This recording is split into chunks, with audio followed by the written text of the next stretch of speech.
an intensive and high pressure environment. Many of us would like to believe ourselves capable of surviving. Many of us feel like we're diamonds, able to go through any pressure. And honestly, some of us are.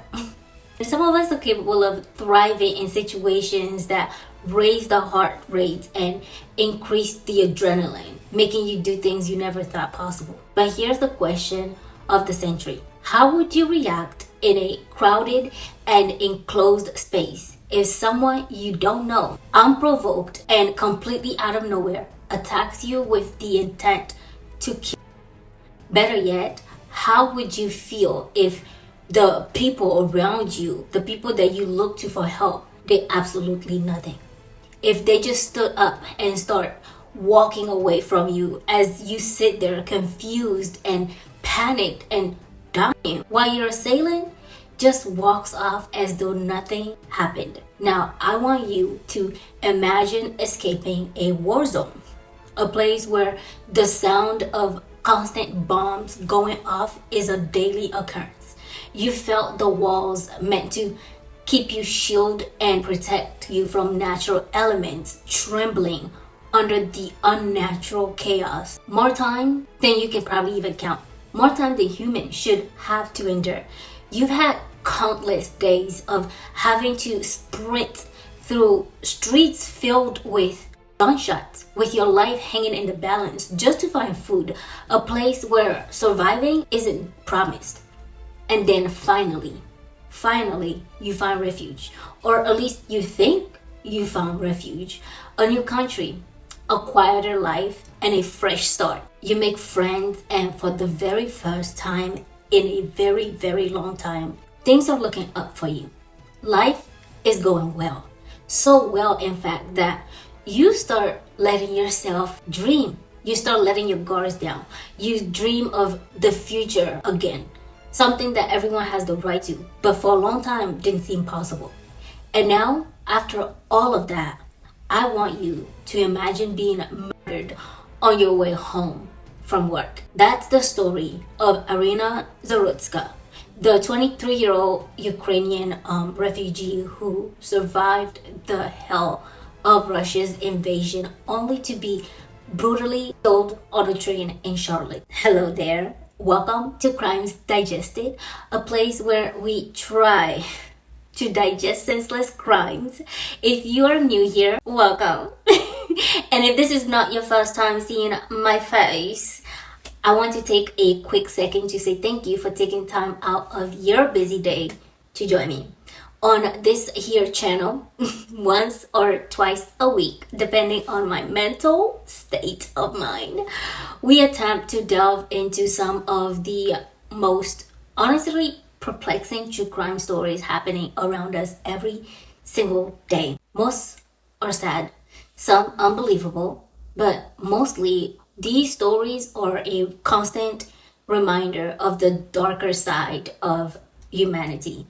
So I invite you to join me as we delve into this absolutely wild case. Fair warning though, you might get goosebumps at the end of this video. But a very quick disclaimer and then we'll jump into today's story. I promise. Almost everything in this video is alleged and sometimes, honestly, most of the time, my own very personal opinion that nobody asked for, okay? Most of the information is something that you can also find on the internet. So I do please ask that you form your own opinion if you want to have any. And if you have any additional information for this story or case specifically, if you see anything wrong or misleading in any way at all, please leave them down below in the comment section so that we can all learn from one another, because it's never too late to learn, right? Anyways, as always, let's try to be respectful to one another in the comment section so that we can foster a safe space for every single person to share their thoughts, their opinions, their favorite foods, whatever, you know? But with that said, let's jump right into it. In today's story, we're going to be taking a quick walk through Iryna's journey and the crime that unfortunately ended her life. The possible failures and the haunting irony of escaping a literal war zone only to be murdered in the so-called safety that she worked so hard to find. So, who is Iryna? Iryna Zarutska was born in Kiev, Ukraine, and she was born on the 22nd May of 2002, so young. She was surrounded by family, culture, and creativity. Growing up, the most fitting description for her, according to her friends and family members and people close to her, was just how thoughtful, artistic, and full of compassion she was. She had this thing for animals. They say she was so obsessed with animals to the point where her dream was working in a veterinarian care. Before I continue, let me take a quick second to say this, okay? These are my opinion. And just like a butthole, every single person has an opinion. Some's cleaner than others, but still an opinion all the same, okay? But that's it. I do not consider myself savvy or informed enough to debate the whole subject of the Russian and Ukrainian war. However, as a human being, I see a complete disregard for the human life and the near erasure of an entire group of people, which, regardless of whose side you are or what you believe is right, I think it's wrong. Period. It is as plain and simple as that, really. And I say all of that to say this. This video should not be considered as educational content since I'm not, again, well versed on the subject matter. I'm just presenting a small portion of facts mixed with opinion that I found online. So please bear that in mind, okay? No fights. When Russia invaded Ukraine in 2022, the life that Iryna knew vanished instantly. Bomb sirens became background noise, and her city was turned into a literal front line full of chaos.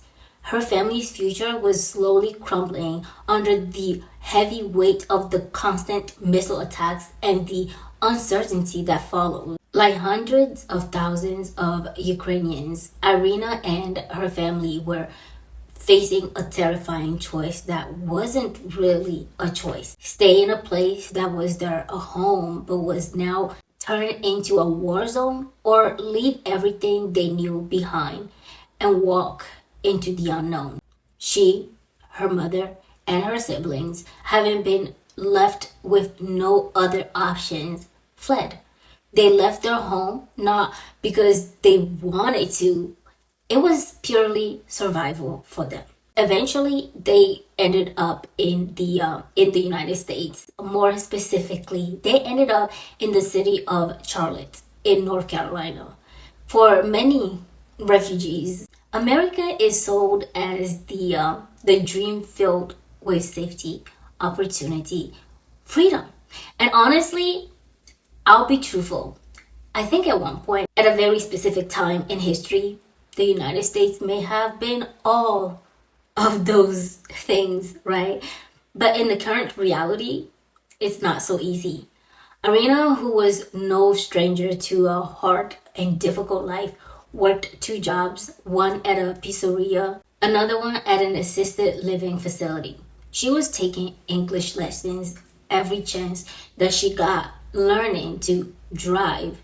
For her, every single day was a hustle. She carried it with this quiet dignity and determination, an inner strength that was honestly amazing. She was said to have been the kind of person who always helped others, whether it was taking an extra shift for a coworker, lending a hand, or just showing kindness, as simple as that, when nobody else did. The type of person that you'd probably want as a neighbor, because asking her for help doesn't leave you with a feeling of being a burden. At just 23, her future was starting to take shape. She was laying the groundwork of becoming a vet assistant. It was worth celebrating. I mean, the girl escaped a war zone, literal war zone, made it to the so-called land of the free, worked hard, stayed out of trouble, and tried her hardest to rebuild her life. That's a resilience that cannot be bought or beaten. But that is until that one fateful day. It was a Friday night, a night not unlike any other night, and the city was abuzz. For most people in Charlotte, Friday night meant a happy hour here and there and weekend plans over there. But for Iryna, it meant another long shift completed, followed by another late night ride on the city's light rail system. The train ride was supposed to be a routine ride, a simple one, a short ride home, just like any other day that she's worked. What the exhausted Iryna didn't realize, though, was the fact that sitting just a couple cars away was the very man who would turn this short, simple, routine commute into anything but routine. Everything that followed next feels completely unreal. Like a story most parents will probably tell their kids about things that go bump in the night or in the dark. Something, or in this case, someone like Decarlos Brown Jr. So let's talk about him, shall we? Decarlos Brown Jr., at 37 years old of age, was not a stranger to the criminal justice system.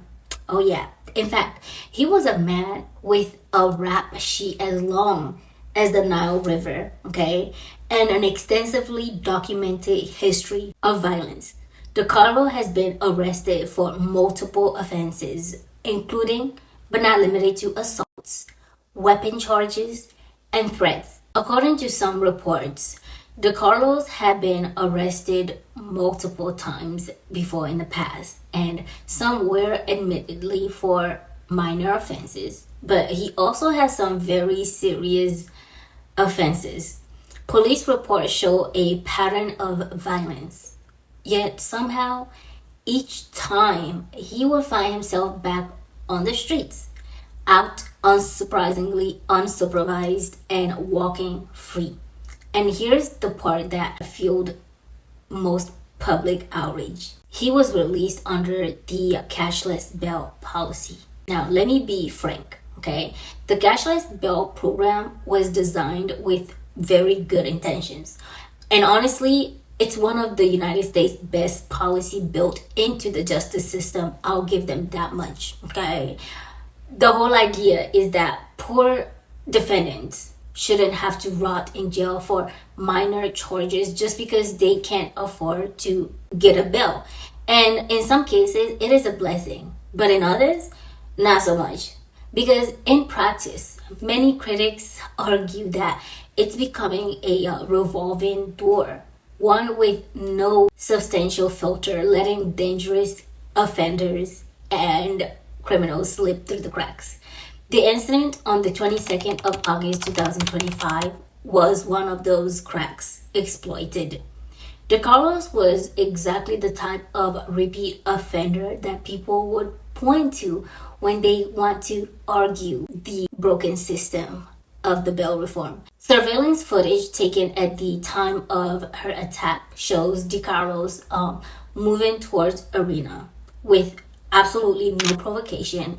He could be seen launching a brutal knife attack, stabbing her in the neck. The sudden and randomness of the attack was the scariest part of this crime to me. And by the time help arrived, Iryna was gone. The city of Charlotte woke the next day to headlines that read like very cruel parodies. Ukrainian refugee who survived war killed on Charlotte's train, one such quipped. The shock of it was paralyzing, to say the least. I mean, how does someone escape the constant threat of missile attacks, tanks, and bombing only to be murdered in America, the one place that was supposed to be a sanctuary? Not only that, why was she being brutalized by a man who should have been behind bars? At first, the story went national and then international. Many news outlets in Europe especially picked it up, Some Ukrainian communities in the United States held vigils in honor of Iryna. The world reacted with a mix of sorrow and outrage, and her family was at a loss for words.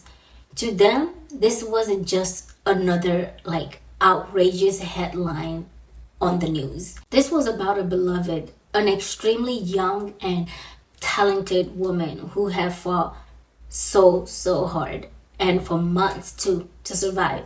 A woman who was finally starting to live life, let her guard down. Instead of letting her circumstances beat her down, she was making life happen, only to have her life cut short in a place she shouldn't have fear for her life. So when the news broke, it wasn't just about Iryna's murder anymore. Oh no, it was about what her murder revealed. How did a man with such an extremely extensive history of violence get to walk free? Why wasn't he being monitored? And better yet, the question that gets everyone is, why did it take the death of a Ukrainian refugee to spotlight a problem people had been warning about for years? The local officials were scrambled. Law enforcement were now forced to face questions about the tracking of repeat offenders, and politicians, well, they saw a chance to score some brownie points, in the typical fashion. Politicians and pundits twisted her tragedy into ammunition for their arguments. I mean, when has it never been about politics? Instead of discussing the life destroyed so violently, everyone from all sides began pointing fingers. Conservatives blasted the bail reform as being too reckless. Progressives were defending it, arguing that Decarlos' case was an outlier. Social media lit up with arguments. Some obviously sympathetic, some were just cold and politically motivated, while the transit officials promised a review of their safety procedures. Although most experts admit that short of armed guards on every single train, you can't really predict or prevent every random attack. But as one commentator so aptly puts it, none of that truly mattered in the grand scheme of things. Iryna's family lost their daughter, a sister, a niece. To them, the loss of her life was not for debate. The irony of her senseless death wasn't lost on the people who cared for her. The truth is chilling in its simplicity. America killed her, not with bombs, not with tanks, but with its own brand of violence. A random, preventable, and senseless violence. Her story was almost like a symbol for immigrant experience. The broken promise of safety in America, a case similar to those of other refugees and migrants who sought peace but found none of it. They only found danger. Women and children who were murdered in domestic violence cases after fleeing wars. Workers killed on unsafe job sites. Communities targeted by hate crimes. And the list goes on and on and on. I mean, it's devastating. For Ukrainians in particular, it was gutting. Many had looked at the United States as a safe haven during the Russian war, right? The Russian invasion. Now they had to question, how safe is it really? Is it a sanctuary? Or are they just jumping out of a frying pan only to land in the fire? The days following Iryna's murder were a blur of vigils, GoFundMes, donations, and grief-stricken tributes. Co-workers remembered her as someone who just smiled through her exhaustion. Her manager at the pizzeria said that she was, quote, the hardest worker we had, end quote. Neighbors remember her helping stray cats. Her siblings said that she was both a protector and a role model for them. Someone we could always count on, they said. A funny and endlessly kind woman. Her mother described her as the, quote, heart of our family. But underneath the grief was a righteously burning fire of anger. Comment sections, forums, and even community meetings boiled over with frustration. Why was this man free? One of them questioned. If she survived war, why couldn't we protect her? Another demanded. Our system failed her. Came in another one. And then there was the international angle. Ukrainian outlets picked up the story, framing it as a cautionary tale. America, the safe haven, had turned out to be fatally unsafe. I mean, it was almost like these outlets had been waiting. They wrote their stories before it even happened, okay? They were ready. And who can really blame them? Iryna's case tapped into the biggest issues that Americans wrestle with on a daily basis. The first one is public transit safety. But how do you make buses and trains safe when random violence is so unpredictable? The second one, bail reform. How do you properly balance compassion for the less fortunate and financially vulnerable, but still maintain accountability for violent offenders? Thirdly, mental health. Reports suggested that Decarlos may have had untreated mental health issues. So then the question comes back to this. Why wasn't he being monitored? And last but not least, immigrant expectations. What does it say about America when someone fleeing from a literal bombs ends up dying in a random knife attack on her way home from work? Each of these issues became a part of discourse around her death. But let me tell you this. You know crime has crossed a serious line when it stops being just local news and the FBI starts putting their little grubby hands all over the pie of the case, okay? And that's exactly what happened after Iryna's attack. Just hours after Iryna's murder, police arrested Decarlos Brown Jr. and he was immediately charged, not just for murder, but also with the Title 18 of the United States Code, Section 1992, a federal law reserved for terrorist attack and violent act on mass transportation systems. Yeah, think train, subways, buses, or any public transit that moves a large number of people. Under Section 1992 of Title 18, if a person intentionally attacked passengers, employees, or even the train itself, they'll be facing very serious federal time. If no one is injured, that's up to 20 years. Someone's hurt, life in prison. And if someone gets killed, like in the case of Iryna, well, you could technically face the death penalty. So when prosecutors announced that they would be seeking the harshest penalty possible and then followed it up by charging Decarlos with both state murder and federal mass transportation violence, they weren't just stacking charges. They were sending a message in the same way that skyjackings in the 70s forced new federal laws for planes. Cases like Iryna's reinforces the reality that public transit isn't just public. It's federally protected spaces. But here's where it gets sticky. Brown's defense will almost certainly lean on his mental health history, his past arrests, violent outbursts, and erratic behaviors paint a picture of an instability. The court's now facing a grim dilemma.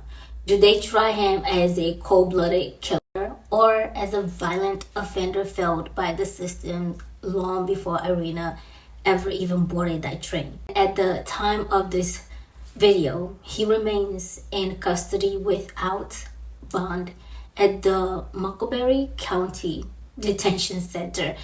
A judge has ordered a 60-day psychological evaluation to assess his mental fitness to stand trial before the final verdict are determined. But Iryna's family, in the meantime, is living a nightmare that many of us cannot imagine. They fled Ukraine and built a fragile new life together. And now they're burying their daughter and sister on a foreign soil. They received an outpour of support from donations to messages from strangers across the whole world. But grief doesn't really care about GoFundMes or, which political side is in the right or wrong. It just lingers. And for her family, the cruel irony is this. They thought the danger ended the moment they were able to leave Kiev. But instead, it just changed forms. And so, like too many tragedies before, Iryna's murder risks being politicized into oblivion. But the question it raises about justice, safety, and even who gets protected aren't going away. Iryna was not only let down by war and displacement, she was also let down by the justice system of the country that she had hoped would save her. Her murder exposed uncomfortable truths, which are these. Safety is not guaranteed, not in Kiev and not apparently in Charlotte. Systems would bend until they break. Bail reforms, mental health care, and transit safety each cracked in this case. The human cost is always personal. For many pundits, Iryna is a headline. For her family, she is their everything. And maybe the harshest lesson that we should probably take from this case is this. Escaping one danger doesn't always mean that you've escaped them all. But more importantly, let's not forget that Iryna Zarutska was a daughter, a sister, a refugee, a worker, and a dreamer. She was a young woman who loved animals to a fault, honestly. Worked 2 jobs, studied English at night when most people are sleeping, and still found time to smile. She was someone who carried hope in the middle of a desperate situation that would have broken many people. Her story should have been one of survival, resilience, and rebuilding. But instead, it became a story of how fragile safety can be. And while her killer will face trial, the real trial is for us, for the systems and the societies that promised her safety only then to fail her in the end. Iryna didn't die because she was in the wrong place at the wrong time. No, she died because every system that touched her, the war, immigration, justice, and even the promise of freedom and safety, cracked under pressure. And she fell victim to those very same cracks. This is where I leave you for today. If you made it this far, thank you for holding space for Iryna's story. I would love to hear your thoughts on this case. So please do leave them down below in the comments. Also, don't forget to hit that little like, subscribe if you haven't already. And if there is a case that you're interested in, please leave it down below in the comment section, because I would love to take a look at it together with you. Right?